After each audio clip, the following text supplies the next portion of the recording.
Welcome to the Caliper channel. In today's video, I'll show you how to activate your Windows 10 full guide. So now, at first what you have to do is just go to your start. From here, just click on settings.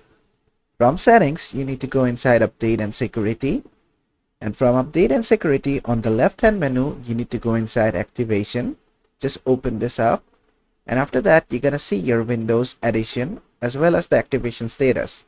Mine says the Windows is currently activated, so that means I don't need to activate mine. If yours is not activated, you need to activate yours.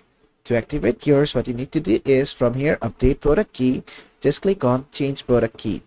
Then it will give you a prompt that will ask you for a key. Now where to find the key? You can either buy it directly from Microsoft or you can buy it for cheap from other websites. Then just get the key and put it here and click on next. And that's basically it. And that is how to fully activate your Windows 10 laptop or desktop computers. I hope this video was helpful. If it was, please give it a thumbs up and don't forget to subscribe.